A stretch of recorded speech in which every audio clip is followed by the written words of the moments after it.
senators, and representatives, I have the distinguished honor of presenting. The late 19th century was a time of intense geopolitical competition in the Pacific. The United States, eager to expand its influence and secure strategic footholds, clashed with other world powers while pursuing new territories. From Samoa to Hawaii, the story of U.S. expansion reveals the intricate balance of diplomacy, economic ambition, and military intervention that defined this era. The Pacific Ocean became a critical arena for global competition in the late 1800s. Nations like Germany, Great Britain, and the United States vied for control of key islands that could serve as coaling stations, naval bases, and trade hubs. For the U.S., the Pacific offered unparalleled opportunities to secure its economic and military interests. Samoa, a small chain of islands, held immense strategic value due to its location halfway between the U.S. West Coast and Australia. Its natural harbor at Pago Pago was ideal for refueling steamships. The U.S., Germany, and Great Britain competed for influence in Samoa during the 1880s, leading to political instability and tensions. The rivalry culminated in 1889 when a powerful storm destroyed warships from all three nations, forcing a pause in hostilities. In 1899, Samoa was divided under the Tripartite Convention. The U.S. received control of Eastern Samoa, modern-day American Samoa. Germany took Western Samoa, and Great Britain withdrew in exchange for other Pacific territories. Hawaii's rich resources and strategic location made it a prime target for American expansion.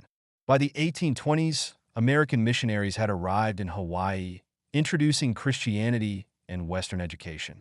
Planters established vast sugarcane plantations, integrating Hawaii's economy with that of the United States. The 1887 Bayonet Constitution was imposed on King Kalakaua by American businessmen and planters, limiting the monarchy's power and increasing American control over Hawaii's governance. Queen Liliʻuokalani sought to restore Hawaiian sovereignty and reduce foreign influence. In response, American planters, supported by U.S. Marines, orchestrated a coup to overthrow the Queen.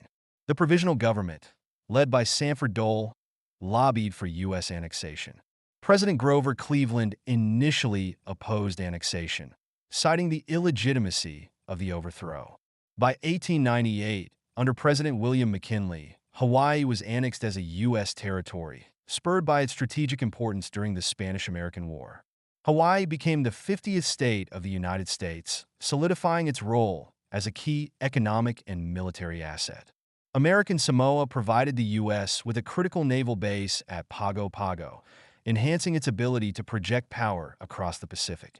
Hawaii became a vital military outpost, hosting Pearl Harbor, one of the most important naval bases in U.S. history. The island's agricultural output, particularly sugar and pineapple, enriched American businesses. The acquisition of Samoa and Hawaii disrupted traditional governance and cultural practices.